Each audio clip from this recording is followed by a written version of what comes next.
لا أقسم بيوم القيامة ولا أقسم بالنفس اللوامة أيحسب الإنسان أن لن نجمع عظامه بلى قادرين على أن نسوي بنانه. أعوذ بالله من الشيطان الرجيم. بسم الله الرحمن الرحيم. الحمد لله الذي أنزل على عبده الكتاب ولم يجعل له عوجا قيما لينذر بأسا شديدا من لدنه ويبشر المؤمنين الذين يعملون الصالحات أن لهم أجرا حسنا ماكثين فيه أبدا وينذر الذين قالوا اتخذ الله ولدا ما لهم به من علم ولا لآبائهم كبرت كلمة تخرج من أفواههم إن يقولون إلا كذبا فلعلك باخع نفسك على آثارهم إن لم يؤمنوا بهذا الحديث أسفا إنا جعلنا ما على الأرض زينة لها لنبلوهم أيهم أحسن عملا وإنا لجاعلون ما عليها صعيدا جرزا أم حسبت أن أصحاب الكهف والرقيم كانوا من آياتنا عجبا إذ أوى الفتية إلى الكهف فقالوا ربنا آتنا من لدنك رحمة وهيئ لنا من أمرنا رشدا فضربنا على آذانهم في الكهف سنين عددا ثم بعثناهم لنعلم أي الحزبين أحصى لما لبثوا أمدا. صدق الله المولانا العظيم.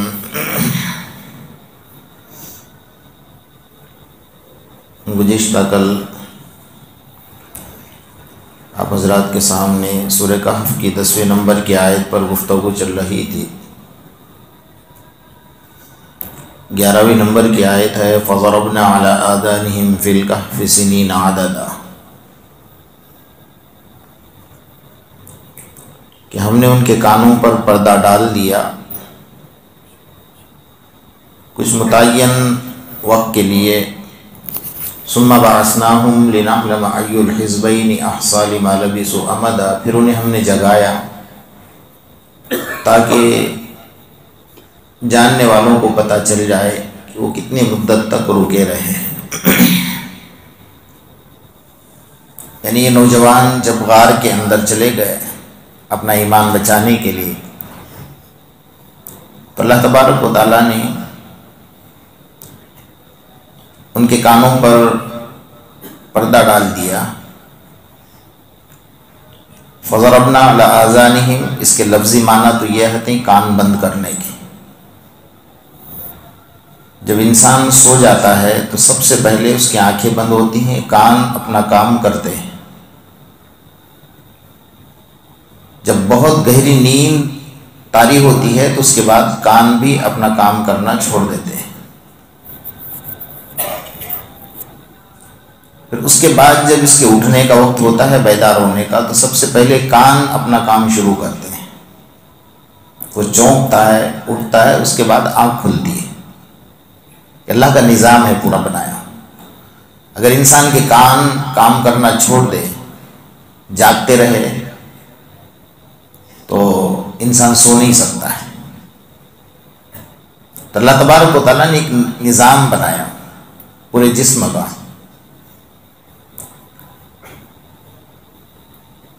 تو یہ جب سو رہے تھے تو سب سے پہلے اللہ پاک نے ان کے کانوں کے اوپر ایک پردہ ڈال دیا. تاکہ باہر کی کوئی آواز ان کے کانوں تک نہ پہنچے۔ کچھ مدت کے لیے اللہ پاک نے یہ کام ان کے ساتھ کیا۔ جب یہ جاگے تو آپس میں بات کرنے لگے، ثم بعثناہم لنعلم ای الحزبین احصی لما لبثوا امدا، کہ آپس میں گفتگو ہو رہی تھی کہ بھئی ہم کتنے وقت تک یہاں رکے اور کتنے دیر ہم سوئے رہے۔ اس میں ایک نے یوں کہا کہ کچھ وقت کے لیے ہم رکے، کچھ وقت کے لیے ہم سوئے تھے۔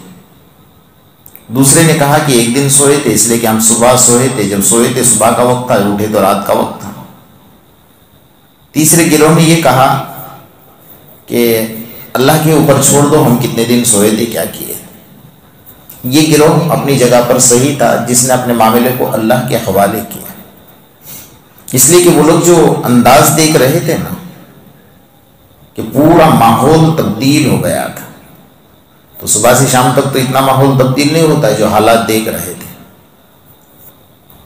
ایک عجیب سا انہیں محسوس ہو رہا تھا کہ ہم کتنے وقت تک سوئے ہوں گے ہمیں پتہ نہیں، لیکن اللہ کا نظام دیکھیں، آگے مدت آ رہی ہے کتنے سال تک وہ سوئے تھے اور کس طریقے سے اٹھے ہیں، اور اٹھنے کے بعد ان کے ساتھ کیا معاملات پیش آئے ہیں۔ لیکن ہم خدا کی قدرت کو سوچ کر جہاں ہماری عقل ختم ہوتی ہے وہاں سے خدا کی قدرت شروع ہوتی ہے، ہم اللہ کی قدرت تک نہیں پہنچ سکتے۔ تو یہ نظام اللہ نے جو بنایا کہ بھئی سو گئے، نہ کھانا ہے، نہ پانی ہے، نہ پیشاب کا تقاضا ہے، نہ استنجا کی حاجت ہے، اور دوسرا کہ جب اتنے سال تک پڑے رہے تو زمین نے ان کے بدن کو کھایا نہیں، صحیح سلامت جیسے تھے ویسے اٹھے۔ آدمی اگر 4 گھنٹے سوتا ہے تو اس کی طبیعت نڈال ہو جاتی ہے، اٹھنے کے وقت میں اس کو سستی آتی ہے بدن کے اندر، تو ایک دم فریش اٹھ گئے تھے۔ تو ایک اللہ کا نظام ہے، اللہ تبارک و تعالیٰ نے بنا۔ اللہ نے اپنے قدرت کو سے بتایا کہ میں جس انسان کو اس طریقے سے غار کے اندر سلا کر اٹھا سکتا ہوں، تو تمہیں یہ سمجھایا گیا کہ قبر میں سونے کے بعد بھی میدان محشر میں تمہیں اٹھا سکتا ہوں۔ تمہارے ذہن میں یہ بات نہیں آنی چاہیے کہ ایک مرتبہ انسان مر گیا، قبر میں دفن ہو گیا، مٹی میں مل گیا، اب اٹھنا نہیں ہے، کہا نہیں، اس کا انکار کوئی نہیں کر سکتا ہے۔ میدان محشر میں ہم جب اٹھائیں گے نا، اذا زلزلت الارض زلزالها واخرجت الارض اثقالها وقال الانسان ما لها يومئذ تحدث اخبارها، اور زمین اپنا بوجھ اٹھا کر پھینک دے گی۔ ارے اللہ کا حکم ہوگا تو حدیث میں آقا نامدار محمد رسول اللہ صلی اللہ تعالیٰ علیہ وسلم فرماتے ہیں کہ ایک ایک قبر سے 100 مردے کھڑے ہو جائیں گے، اپنے سروں کی مٹی جھاڑتے ہوئے، بے لباس، کسی کے بدن پر 1 انچ کا لباس نہیں ہوگا۔ عائشہ رضی اللہ تعالیٰ عنہ نے فرمایا اللہ کے رسول صلی اللہ علیہ وسلم جب کسی کے بدن پر لباس نہیں ہوگا تو کیا ایک انسان دوسرے انسان کے بدن کو اور جسم کو اور پردے کی جگہ کو نہیں دیکھے گا؟ اللہ کے رسول صلی اللہ علیہ وسلم نے فرمایا کہ اتنا پریشان حال ہوگا کہ اسے خود ہی پتہ نہیں ہوگا کہ میرے بدن پر لباس ہے یا نہیں ہے۔ تو ایک دوسرے کو دیکھنے کا کوئی سوال ہی پیدا نہیں ہوتا، اپنے پسینے میں ڈوبا ہوا ہوگا، پریشانی کا عالم ہوگا، سورج تمہارے سر پر کھڑا ہوگا۔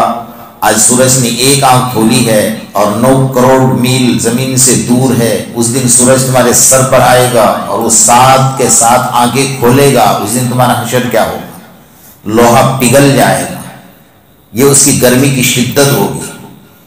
تو اس وقت میں ایک انسان کو دوسرے انسان کو دیکھنے کا کوئی سوال ہی پیدا نہیں ہوتا۔ بہرحال اللہ تبارک و تعالیٰ اس طریقے سے حفاظت کرتا ہے۔ میرا خدا بندوں کو سلاتا ہے لیکن سوتا نہیں ہے، میرا خدا بندوں کو کھلاتا ہے لیکن خود کھاتا نہیں ہے۔ ہم گناہ کر کر کے سوتے ہیں اور وہ جاگ جاگ کر ہماری حفاظت کرتا ہے، اللہ کا نظام ہے۔ حضرت ذوالنون مصری رحمۃ اللہ علیہ فرماتے ہیں کہ ایک دن میں ندی کے کنارے چل رہا تھا تو میں نے ایک بچھو کو دیکھا کہ وہ پانی کے اوپر چل رہا ہے۔ بچھو کبھی پانی پر چلتا نہیں، ایک عجیب منظر دیکھا، سانپ چلتا ہے پانی پر، بچھو نہیں چل سکتا، اس کے اندر وہ صلاحیت نہیں کہ پانی پر چلے، لیکن چل رہا تھا۔ تو انہوں نے سوچا کہ کچھ نہ کچھ ماجرا ہے، میں اس کے پیچھے پیچھے چلتا ہوں۔ چنانچہ ان کے کپڑے بھیگ رہے تھے، پانی میں اتنا ڈوب رہے تھے، پھر بھی چلے۔ جب وہ پانی پار کر کے آگے نکلا تو اس کے پیچھے پیچھے چلنے لگ گئے۔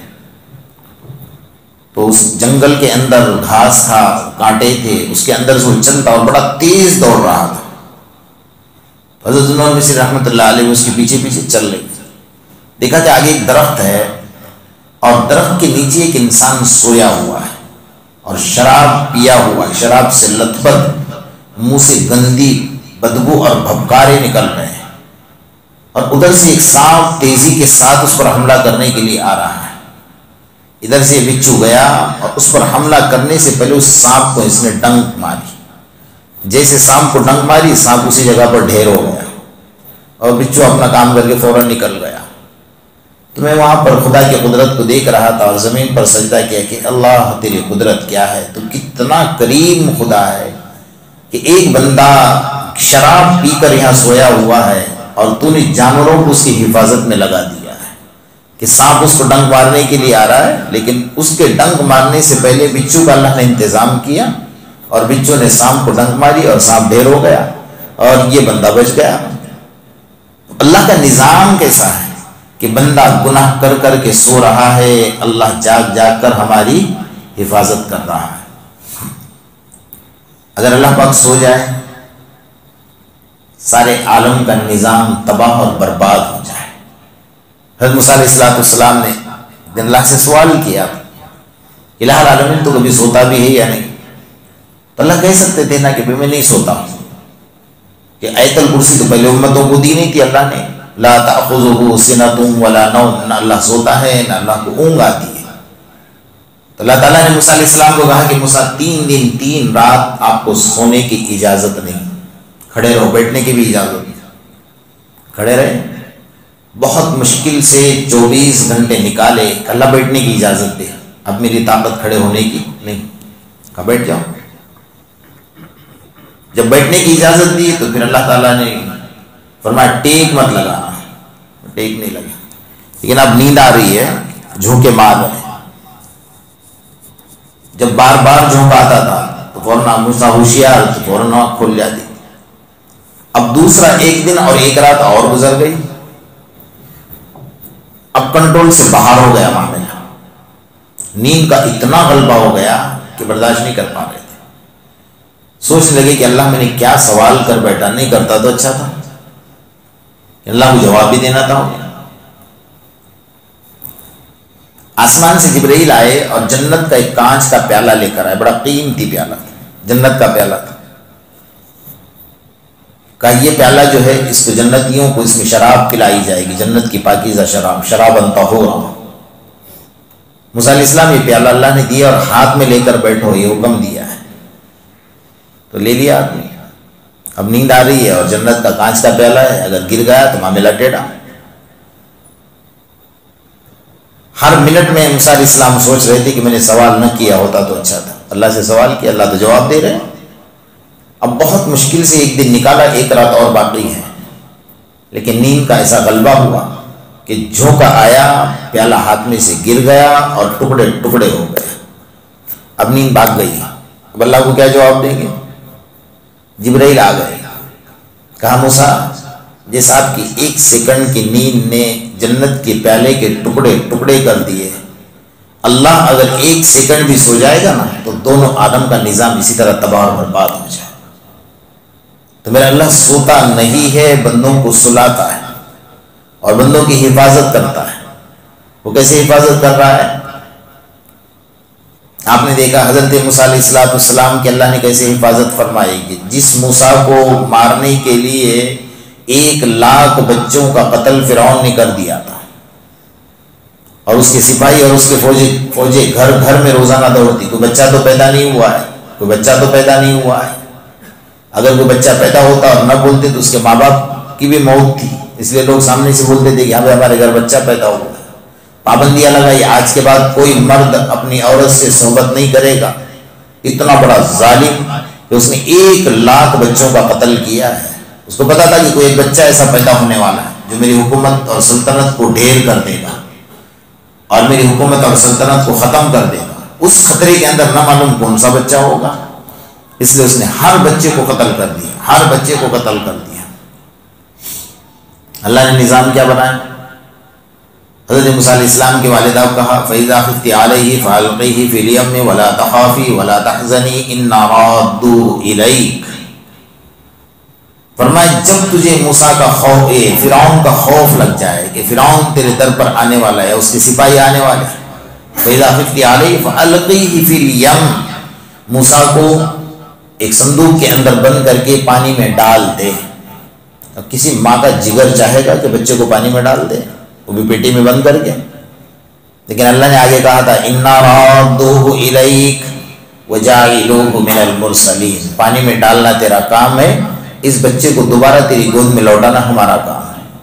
اللہ کا وعدہ تھا، ہوا ایسا کہ ڈال دیا، اور اس کے جو سپاہی بھیجتے تھے صندوق بڑا خوبصورت دکھا، کھول کر دیکھا تو بڑا خوبصورت بچہ، اٹھا کر دربار میں لے کر آ گئے۔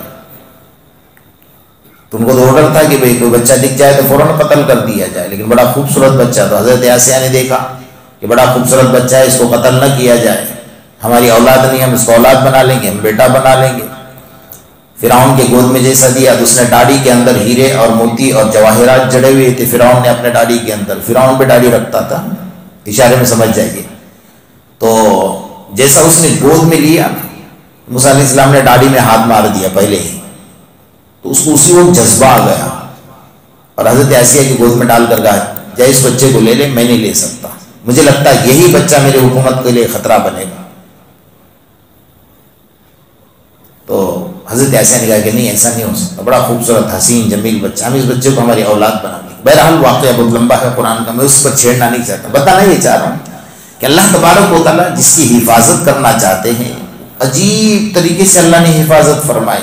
اسی دشمن کے گھر میں جس کی حکومت اور سلطنت کو ڈھیر کرنے والا بچہ، اللہ پاک اسی کے گھر میں پلا رہے ہیں، اسی کے محل میں اس بچے کو پالنے کا نظام بنا رہے ہیں۔ نبی کا اصول ہوتا ہے کہ اپنے ماں کے علاوہ کسی کا دودھ، حضرت موسیٰ علیہ السلام اپنی ماں کے علاوہ کسی کے دودھ، اچھی سے اچھی عورتیں دودھ پلانے والی فرعون کے محل میں آ رہی تھی، لیکن نہیں، وَحَرَّمْنَا عَلَيْهِ الْمَرَاضِعَ مِنْ قَبْلِ، اللہ نے فرمایا کہ ہم نے حرام کر دیا ہے کہ موسیٰ علیہ السلام کسی کے سینے کو، کسی ماں کے سینے کو اپنا منہ نہیں لگائیں گے۔ بہن تلاش کرتی کرتی گئی تو کہا کہ بھئی یہاں کوئی دودھ پلانے والی اگر عورت ہو تو ہمیں مل جائے، یہ بچہ کسی کے دودھ نہیں پی رہا ہے۔ تو بہن نے بھی ایسا لفظ استعمال کیا وہاں پر کہ پکڑا نہ جائے کہ ہمارا بچہ ہے، میرا بھائی ہے۔ کہا ایک عورت ایسی ہے کہ جس کے سینے سے ہر بچہ دودھ پیتا ہے، کہا لاؤ ہمارے دربار، ہم اس کو تنخواہ بھی دیں گے۔ اللہ کا نظام دیکھیے، اللہ کیسا پلوا رہا ہے کہ تنخواہ بھی اسی سے دلوا رہا ہے، اور تیرے موت کا ذریعہ یہی بچہ بننے والا ہے۔ تو اللہ پاک کا یہ نظام ہے، جس طریقے سے سنبھالتے۔ آقا نامدار محمد رسول اللہ صلی اللہ تعالیٰ علیہ وسلم فرماتے ہیں یہ امت کیسے ہلاک ہو سکتی ہے، یہ امت کیسے ہلاک ہو سکتی ہے جو 3 مضبوط قلعوں کے اندر محفوظ ہے۔ پہلا قلعہ محمد الرسول اللہ صلی اللہ علیہ وسلم، بیچ کا قلعہ حضرت امام مہدی، اور تیسرا قلعہ حضرت عیسیٰ روح اللہ۔ فرمایا 3 مضبوط قلعوں کے اندر محفوظ ہے، تو امت ہلاک کیسے ہو سکتی ہے؟ اب ہلاک ہو رہی ہے، تو بنیادی وجہ ہم ہیں، اس میں اللہ کا کیا قصور ہے؟ اللہ تو بچا رہا ہے، ہماری بدعمالیاں، ہمارے کرتوت، ہماری بدکاریوں نے ہمیں اس انجام تک پہنچا دیا ہے کہ ہم لوگ کسی کام کے نہ رہیں۔ ابھی دیکھیے ہمارا حال کیا ہے، اتنے برے حالات سے امت گزر رہی ہے، اور آئے دن تمہیں چیلنج کیا جا رہا ہے، تمہیں وارننگ دی جا رہی ہے، لیکن سدھرنے کے لیے تیار نہیں ہے۔ ابھی اس آپ نے دیکھا 27 سے رات کو پوری مسجد آپ کی فل بھر گئی ہوگی، جگہ بھی کافی نہیں ہوگی آپ کے لیے۔ کہاں سے اٹھ کر آئے تھے بھائی؟ آسمان سے برس کر آئے تھے، اور آپ کہاں گاؤ ہوئے؟ کہاں قبرستان میں چلے گئے؟ کہاں گئے؟ اللہ آپ دیکھیے کہ ہم اللہ کے ساتھ بغاوت کا اعلان کر رہے ہیں۔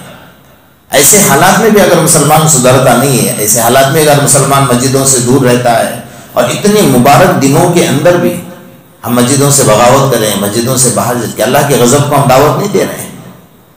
یہ تو اللہ کے رسول کا فرمان ہے کہ امت ہلاک نہیں ہو سکتی ہے، لیکن کب تک؟ اللہ نے وعدہ کیا تھا وما کان اللہ لیعذبہم وانت فیہم، اے میرے حبیب جب تک آپ امت میں رہیں گے آپ کی امت کو میں عذاب نہیں دوں گا. تو اللہ کے رسول گھبرا گئے کہ اللہ میں جب دنیا سے جاؤں گا تو پھر میری امت کا کیا؟ تو پھر اللہ نے دوسرا علاج بتایا وما کان اللہ معذبہم وہم یستغفرون، جب تک آپ کی امت توبہ اور استغفار کرے گی، نمازوں کی پابندی کرے گی، اس وقت تک میں اس کو ہلاک ہونے نہیں دوں گا.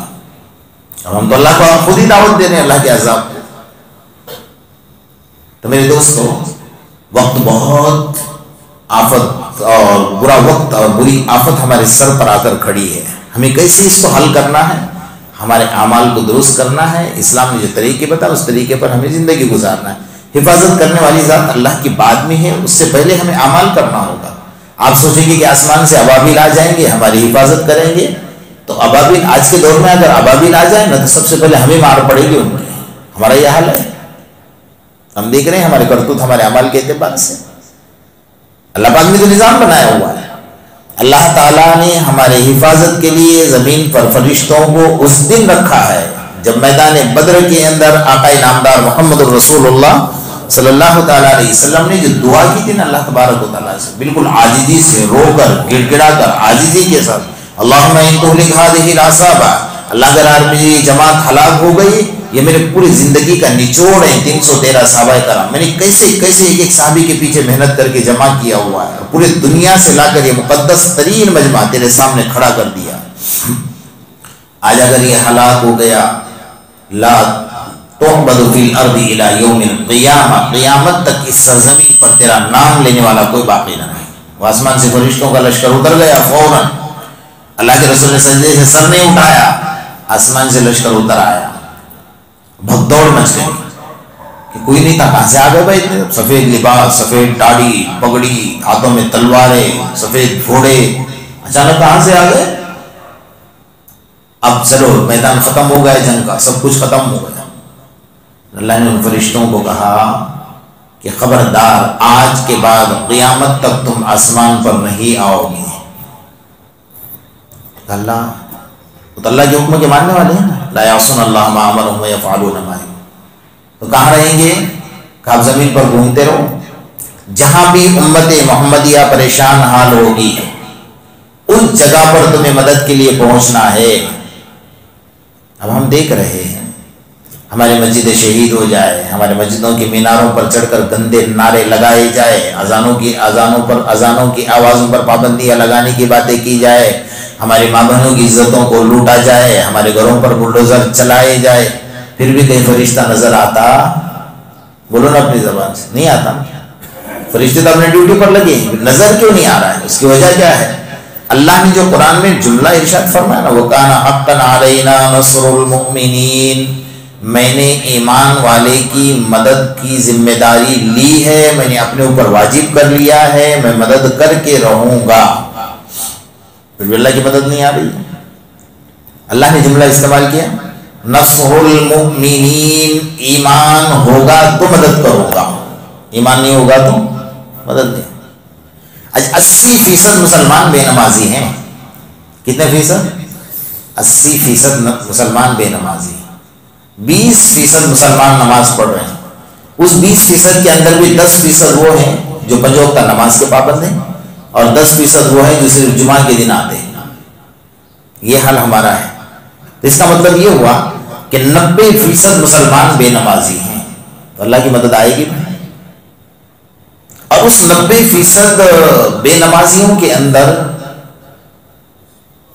سود کا کاروبار کرنے والے، شراب پینے والے، زنا کرنے والے، لوگوں کو دھوکہ دینے والے، جی غلط حرکتیں کرنے والے، اسلام کو بدنام کرنے والے اور اپنے آپ کو مسلمان کہنے والے. تو آپ کو کیا لگتا ہے کہ 90% لوگ غلط ہو تو 10% کی وجہ سے اللہ ان کو بچا لے گا؟ بلکہ 90% کے عذاب میں 10% بھی چلے جائیں گے. یہ حال ہو گیا. یہ بہت پتے کی بات میں آپ کو بتا رہا ہوں، آپ اس پر سوچیں بیٹھ کر. جب اللہ کا عذاب آ جاتا ہے، مجھے اس وقت میں ایک بات یاد رہے، حضرت فرید الدین گنج شکر رحمۃ اللہ علیہ، بہت بڑے اللہ والے، انہیں پتہ چلا تھا کہ تاتاری فتنہ آ رہا ہے اور ہمارے شہر میں گھس جائے گا تو تہس نہس کر کے رکھ دے گا، امت کا حال بڑا خراب ہے۔ اللہ تعالیٰ سے دعا کی کہ اللہ اس تاتاری فتنے سے ہماری حفاظت فرما لے۔ اللہ نے دعا کو قبول کیا، وہ راستہ بھول گئے۔ اس اللہ علیہ کی دعا سے قبول ہو گئی کہ 1 سال تک وہ لوگ گھومتے رہے لیکن انہیں شہر کا راستہ نہیں ملا۔ 1 سال تک گھومتے رہے، شہر کا راستہ نہیں ملا۔ 1 سال کے بعد واپس پتہ چلا تو حضرت فرید الدین گنج شکر رحمۃ اللہ علیہ نے واپس دعا کہ اللہ پتہ چل گیا، ایسا معلوم ہو رہا ہے کہ وہ لوگ ہمارے شہر میں گھسنے کی تیاری کر رہے ہیں۔ تو اللہ نے کہا فرید الدین ہاتھ روک لو، اب دعا مت کرنا، اب ہماری مرضی چلے گی۔ ہم نے اس وقت دعا قبول کی تھی آپ کی اور ان کو راستہ بھلا دیا تھا، لیکن اب ہماری مرضی چلے گی، آپ دعا بھی کریں گے تب بھی وہ شہر میں داخل ہوں گے، کیونکہ اس وقت جب آپ نے دعا کی تھی تو اس وقت میں 100% لوگ آپ کے ساتھ نمازی تھے۔ اب جب آپ دعا کر رہے ہیں تو 90% لوگ بے نمازی ہیں اور 10% لوگ نمازی ہیں، اس میں سب کچل جائیں گے۔ الہام ہوا، انہوں نے ہاتھ روک لیا دعا سے، تاتاری فتنہ شہر میں گھس گیا، ایسا گھسا اور تہس نہس کر دیا نا، اتنا ذلیل ہو کر شہید ہوئے، اتنا ذلیل ہو کر مارے گئے کہ تاتاری عورتیں جو تھیں نا ساتھ میں، اس وقت کے مردوں کو یہ کہا کرتی تھی کہ گردن جھکا، اس پتھر پر گردن جھکا، مرد جھکاتا تھا، کہیں گردن نہیں چاہیے میں تلوار لے کر آتی ہوں۔ جب وہ خیمے میں جا کر تلوار لے کر آنے تک گردنیں وہاں جھکی رہتی تھی، حتیٰ کہ اس تاتاری فتنے کے اندر حضرت فرید الدین گنج شکر بھی شہید ہو گئے۔ سمجھ رہے ہیں؟ اللہ کا عذاب آتا ہے نا تو سب پیچھے جاتے ہیں، پھر کسی کو باقی نہیں رکھا جاتا۔ اس لیے ہم محنت کریں۔ قُوا أَنفُسَكُمْ وَأَهْلِيكُمْ نَارًا، آپ نمازی، آپ کی بیوی بے نمازی ہے، آپ نمازی، آپ کی بچی بے نمازی ہے، آپ نمازی، آپ کا پورا گھر بے نمازی ہے، تو آپ اکیلے سمجھتے ہو کہ آپ کے اکیلے کی وجہ سے سب جنت میں چلے جائیں گے اور آپ بچ جائیں گے؟ نہیں، یہ جو گھر کے اندر سب بے نمازی ہیں نا، وہ سب کے ساتھ آپ نماز والے بھی پیچھے جاؤ گے۔ اس لیے گھر کا ماحول بناؤ۔ ابھی وہ پہلے جیسا ماحول رہا نہیں ہے، اب تو چاروں طرف سے ہمیں دعوت ایسی دی جا رہی ہے، دسترخوان کے اوپر جیسا کھانے والوں کو دعوت دی جاتی ہے، ایسی مسلمانوں کو مارنے والوں کو دعوت دی جا رہی ہے، آ جاؤ، جمع ہو جاؤ، مسلمانوں کا خاتمہ کرو۔ یہ سب ماحول بن گیا۔ ہمارے پاس اللہ کی پناہ کے علاوہ کسی کی کوئی سہارا ہمارے پاس نہیں ہے۔ اس لیے ہم سب سے پہلے اللہ کے غضب سے اگر بچنا ہے تو ہمیں نماز پڑھنی ہے۔ میں نے پچھلی آیت میں آپ کو بتایا کہ نماز ہرگز مت چھوڑنا، اللہ سے بغاوت کا اعلان ہرگز مت کرنا۔ اب ہم اذانوں کے اوپر جو پابندی کی باتیں ہو رہی یا مائک نکالنے کے بعد ہم کتنا واویلا مچا رہے ہیں۔ کیوں بھائی؟ جب اذان ہوتی تھی تو آپ کو کتنی اہمیت تھی اذان کی، آپ کتنے مسجد میں دوڑ کر آتے تھے۔ جب آپ اذان، ٹھیک ہے غلط ہے جو کر رہے ہیں وہ غلط کر رہے ہیں، لیکن خود ہمیں بھی تو اہمیت ہونی چاہیے نا اس کی۔ ہمارے دلوں میں اس کی اہمیت ہی نہیں ہے۔ مسلمان کے لیے سب سے بڑی دعوت اللہ اکبر، اس سے بڑی کوئی دعوت ہی نہیں۔ پھر بھی تمہارے گھر گھر آنا پڑتا ہے، تبلیغی جماعت کو پریشان ہونا پڑتا ہے کہ گھر آؤ بھائی چلو نماز پڑھو۔ مسلمان کو کوئی دعوت دینے کی ضرورت پڑتی ہے تو اس کا ایمان کہاں چلا گیا؟ ہم کیوں اللہ تبارک و تعالیٰ کے غضب کو دعوت دے رہے ہیں؟ ہم کیوں اللہ کو اور بھڑکا رہے ہیں؟ ایسے ہی اللہ ہم سے ناراض ہو چکے ہیں ہمارے اعمالوں کی وجہ سے۔ اس لیے ہم اللہ کے قریب آئے۔ اس مہینے کی برکت سے اللہ نے اپنے قریب رہنے کی توفیق دی، مسجدوں میں رہنے کی توفیق دی، قرآن کی تلاوت، تہجد، روزہ، زکوٰۃ دینے کی توفیق دی، رونے دھونے کی توفیق دی، سب کچھ اللہ تبارک و تعالیٰ نے دیا۔ تو اب اس نعمت سے محروم نہ ہو بلکہ اللہ سے دعا کرتے رہو۔ ابھی اور کچھ وقت باقی ہے ہمارے پاس، اللہ سے اس وقت بھی دعا کر سکتے ہیں کہ اللہ جو کچھ کوتاہی ہے وہ اسے معاف فرما دے، اور اللہ تبارک و تعالیٰ تو نے اپنے دامن رحمت میں ہمیں جگہ دی ہے، اب ہمیں جدا نہ فرما بلکہ اپنی رحمت کی چادر میں ہم سب کو لپیٹ لے۔ اگر ہم مسجد سے دور جانا بھی چاہے تو اللہ ہمارے پیشانی کے بالوں کو پکڑ پکڑ کر اپنے سامنے جھکا دے، ہم تیرے بندے ہیں۔ ہم اللہ سے کہہ سکتے ہیں نا، ہم اتنا کہیں گے تو آگے اللہ کی مدد بھی ہمارے شامل حال ہوگی۔ اللہ پاک ہم سب کو عمل کی توفیق عطا فرمائے۔ بھائی دوسری بات مجھے عرض کرنی تھی کہ آپ لوگ صدقۃ الفطر جو ہے نا، جو روزے کا فطرہ ہوتا ہے وہ نکالا کریں، اس کو بوجھ نہ سمجھیں۔ یہ ایسا ہی ہے جیسا آپ نے نماز پڑھی اور نماز کے اندر غلطی ہو گئی، اور غلطی کی وجہ سے سجدہ سہو اس نماز کی تلافی ہے۔